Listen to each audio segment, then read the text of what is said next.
This time last year, I was talking to... Where are you sitting? We've got a choice of seats, take that one. This time last year it was Flybe who were in the hot seat here, but I don't want you to think that this interview is the equivalent of the sort of Grim Reaper in terms of your industry. So I said you haven't been in the job for very long. How would you characterise what this year has been like from your perspective? Yeah, we're just actually preparing how to summarize the year in 1 minute. Okay. So I'm going to give it a crack Go here. on then. You can road test it here. So it's been a pretty good year for us. We've hit every single target we wanted to hit for this year, and there were two things that at the beginning of the year we didn't know we would actually do. One was indeed the acquisition of Flybe, which we had thought of for a long time, but the opportunity presented itself at the beginning of the year given the financial difficulties and the way that transaction was handled. And the second thing is, of course, is the demise of Thomas Cook. We had a long-term plan of, it was called Win in Manchester. We understood that Manchester was very much a battlefield that there would be one winner, one loser. We put everything we had to be the winner. Now, we're not saying we caused the demise of Thomas Cook. And by the way, we have a lot of people who are impacted by that fact, family, friends. We returned 6,500 passengers back from that. But those two things have been important. And then overall, we've returned to growth. Our people love that. So the mood in the company is pretty strong. I think you mentioned we are on the brink of profitability. We said we would return to profitability in 2021. We've exceeded I think we will exceed slightly our financial targets for this year. So is that still on track then, that 2021 return? It is on track. That's part of our Velocity plan, underpinned by a vision to become the most loved travel company. We've inserted an ambition to become Britain's second flag carrier. Yes, I know there's lots of big promises, I know, which we'll explore in a moment, but I'm just trying to contrast the way that you are characterising the year with the very stark warning that there was from Richard Branson not long ago, where he was talking about the low pound, Brexit uncertainty, fuel costs, and all of these things are continuing. They are, and they are, I wish we didn't have a weaker pound. I wish, on a personal basis, there would be more certainty for businesses in the UK. And we just heard a great discussion on the impacts of Brexit. And indeed, I think Richard is making a very valid point. For all businesses, I'm sure my fellow business leaders in the crowd here will agree that certainty is necessary. Since the vote 3.5 years ago, the pound is weaker. For us, 60% of our costs are in dollars. That's a major impact. We have pretty good insight into the households, the families of the UK, and they're not having the best of years. Growth is stagnating. So I think he's right to call it out. But we, as management teams, we only take the external environment and then we have to operate. We don't get out past. I mean, the particular thing he was raising the alarm about was what would, in the event of a no-deal Brexit, he said the pound would plummet and that would have, a significant airline impact on many industries, including yours. Of course, that risk is technically still there, even though we've just heard from George Parker, at least, the view that it's much more likely that we will have an extended transition period. But the risk of no deal is still present. Yeah, and okay, from an airline perspective, by the way, airports, for many of my colleagues in the room, we were ready for March 29, we were ready for October the 31st, and we are ready for January 31 in the sense that we are ready for a no-deal Brexit. What do I mean? We have 500 EU nationals, so we have to have settled status. We took positions on hedging against the currency drop. We looked at all the safety and security for our people and our passengers to ensure that we comply with all the regulations. So we're ready for a no-deal Brexit.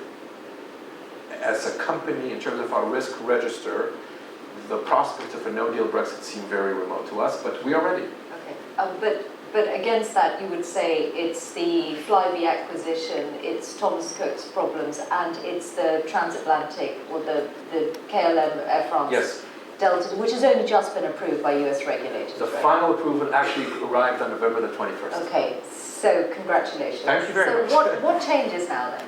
Well, on all of those fronts. Yeah, on all of those fronts. Okay, first of all, the joint venture, we have a thriving joint venture with Delta, which actually transformed the prospects for Virgin Atlantic. Virgin Atlantic, until 5 or 6 years ago, was facing pretty significant losses, 130 million pounds.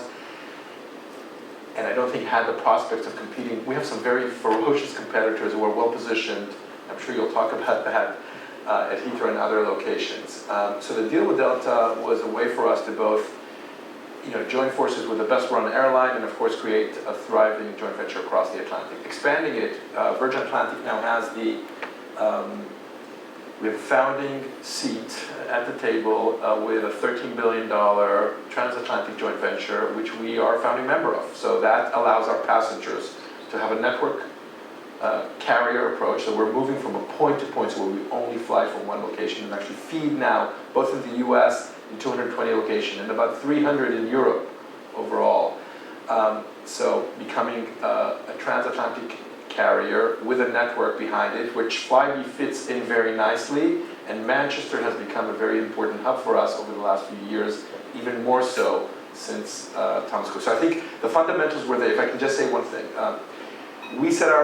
we knew there was a preference for Virgin Atlantic, but there were three impediments from people buying based on their preference. It was network, it was loyalty, the loyalty programs, and it was our response to the lowest cost carriers. In March 2018, we introduced three ways of flying economy. We've done the deal with Delta, the joint venture with Air France-KLM, and buying Flybe, which is going to be called Virgin Connect, is all about the network. And the loyalty, we spun out our loyalty program, so it benefits from the entire group of Virgin companies. And of course, when you now fly and earn miles on Virgin Atlantic, you can use it on Air France, KLM, Delta, Connect. So I think that's basically the strategy. Virgin Connect, when do those planes start flying as Virgin Connect? The plan is in the summer, autumn of 2020. First of all, let's just set the scene. Why does it take that long? First of all, there's a turnaround in Flybe. We bought Flybe de facto when I say minutes away, this is not an exaggeration. The Flybe board was in the next room, and it's either we would have bought them or they were going to go down. So minutes away from bankruptcy. So there's a massive turnaround. Repositioning the planes, making sure that the economics are better, renegotiations.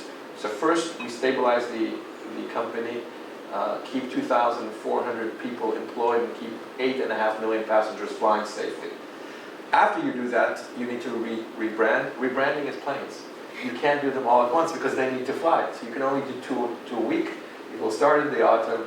And the one thing we were really careful is not just putting a brand on something. It's the ethos of Virgin that needs to go right. Okay, it won't surprise you to know that sustainability has been a big theme throughout this conference. So this idea of flight shame, which is a big thing in Scandinavia in particular, do you see it as something that is going to gather pace? So first, on my personal side, I've spent 10 years investing in renewable energy. I was probably 10 years ahead of my time. That's why I'm doing this job. And I can tell you that I was at a CEO conference just 2 weeks ago in New York, and with about 100 CEOs of publicly listed companies in the US. We're not publicly listed. It didn't even come up. So the fact that it's coming up in Europe is the right thing. So whether it's flight shaming is one dimension, but we think that we need to do something, not just Virgin Atlantic, aviation, the industry, the majors, the whole thing. So we intend to lead. We've always been on top of it. We supported the change to market-based economic incentives for CO2 back in 2007. We supported alternative fuels. We're buying the best kit. But if you're an airline CEO and a custodian of a company of our nature, you have to be at the forefront. Okay. Well, EasyJet would say that, for example, on offsetting fuel, they are at the forefront because they have said that they're going to offset, or they're already doing it, fuel on all of their flights. Yes. You're not doing that yet? Not yet. And what we will be doing is, first of all, we're committed under the CORSIA arrangement to already reducing our CO2 by 50% by 2030. The question is, actually, we commend IAG and BA for going ahead and doing net zero by 2050, and EasyJet move is there. But when we do it, we want to do it in a complete manner, where it's really well thought out. Expect something. What does that mean? So if you are in an airline, there are three levers you can pull. Yeah. So first of all, aviation, 2.5% of global CO2 emissions are caused by that. Europe should be the leading force in sustainability, because actually the growth that really matters is coming out of China and India. And they should be looking at us as beacons. That's what we're doing, so they can copy and do that. But as an airline CEO, you buy the best planes. because a plane, which is 2-engine, new technology, replacing a 4-engine like a 747 and an A340, is a reduction of 30 to 35% of CO2. We have just bought the A350s to replace the 747s, and we announced earlier in the Paris Air Show that we will buy 14 A339s. Our CO2 will go down by 32% by 2024 versus the 10 years before that. That's the biggest impact on a long-haul carrier, because no technology will render fuel-based engines obsolete over the next, I would bet 20 to 30 years, some people will bet longer. So the best kids, and putting your capital. Second is sustainable aviation fuel. You must promote, we must promote, the government must promote, without giving a pass to the oil majors. We just get a pass out of this entire discussion. The fact that sustainable aviation fuel should be a source for about 10 to 20% of fuels, and that would be unbelievable. Are you investing? We are investing. We already worked with LanzaTech, but expect us to do even more. And the third thing is, so that's where EasyJet started. We say fleet, we say sustainable aviation fuel, and whatever is left, we have to buy and invest in offsetting programs, either directly or through funds that give us the remaining CO2 access, especially if you believe that the market will increase the price. So offsetting is bar one thing, and then separate to that, you'll see from us announcement that we intend to reduce single-use plastic by 90% by the end of next year. Okay, and by doing what kinds of things? I mean, that's about the packaging, food, packaging, and actually if you come to our rig, our training rig, the team have basically assembled the entire thing that goes on a plane. And we're going item by item and seeing, with some food we actually we ask people to manufacture on our behalf. A purple cup, does it really need to be purple? Does it really need to be from plastic, or can it be made out of recyclable material? So that's just a thing that we can do immediately to show traction, but the big thing is to becoming and tackling the CO2 emissions. Is that a big part of how you get to that being the UK's most loved airline? In the world that we're living in, is that how you get love as an airline? Yes, and when we talk about being most loved, we say that being most loved, of course, starts with our people, and then our customers. Service. Yeah, service. And then the customers must love us. But we are custodians of both the environment and the communities in which we operate. Sustainability goes to the environment. We've launched our Passport to Change, which is our education program, promoting in Swansea, in Manchester, and in Crawley as a beginning, where we operate STEM-based education, targeting mostly girls, but not just, of course, girls, so that we would encourage people to go after the sciences, to become pilots. And the world that we want to imagine is imagine a girl from Crawley that through our efforts in the local Thomas Bennett School will become a pilot in 10 years' time. That's how amazing it should be, and that's how you become most loved. Okay, what are you not doing as well as you should be? Because everything sounds absolutely fantastic. What are we? Look, we're not making money yet. What do you want me to say? I'm not going to hide behind the fact. So we can talk a great game, and we are the most loved right now, and no one would even dare say that as an airline. But we got to make money. Money not just because it's important. It's a measure of success. It's a measure of the ability to invest more in our people and our customers. So how can I be good enough when we're losing money? Okay. Well, thanks for your honesty there.